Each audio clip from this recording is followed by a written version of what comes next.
ship celebrates Revolution Day, the 6th anniversary of the overthrow of King Farouk, with President Gamal Abdel Nasser smilingly accepting the acclaim of 250,000 in Cairo. He had but recently returned from 2 weeks of travel that took him to Belgrade, Moscow, and Damascus, while the Mideast crisis reached fever pitch. Says Nasser, Arab nationalism will sweep the Middle East, but he'll be happy to join Khrushchev and Eisenhower in the proposed summit meeting at the United Nations.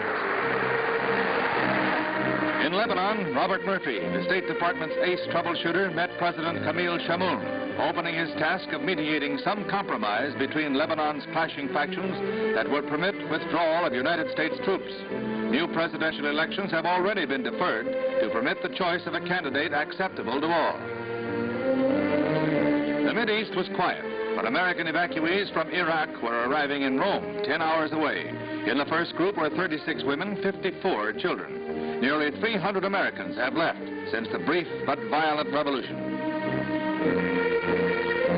Jordan still observed mourning, 9 days after the Iraqi rebels killed King Feisal and government leaders. But otherwise, in the capital city of Amman, business went on as usual, with no sign that Jordan too was gravely menaced. Until the arrival of British troops, all flags at half-mast, and King Hussein, in his first appearance for the camera since the crisis began, demanded that the slaying of his cousin King Feisal be punished. Hussein's assassination has been called for in Nasser-controlled radio broadcasts. American economic aid bolstering the Jordan regime takes the form of an immediate airlift of desperately needed oil and gasoline. Giant Globemasters fly in 1,000 tons daily to replace the supply cut off by rebel activities in Iraq and Lebanon. A grant of $7.5 million in addition has been made available to help out young King Hussein. But the focus of attention in the Mideast crisis was shifted to the world stage by Nikita Khrushchev after the situation in fact began to stabilize with a demand for a big power summit meeting, the upshot of an exchange of letters with Ike, prospective summit meeting under United Nations auspices. It promises to be the most portentous international meeting since World War II.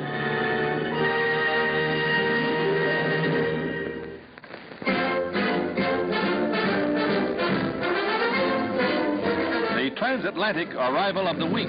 Coronet Explorer arriving in New York Harbor from Copenhagen.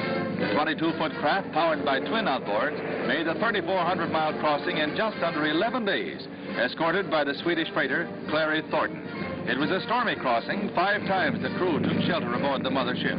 But even with the freighter at hand, the voyage was a severe test, for the cruiser had to maintain a pace of better than 17 knots, despite storms and heavy swells. It's the first time an outboard motorboat has crossed the Atlantic, an epic feat by a trio of latter-day Vikings.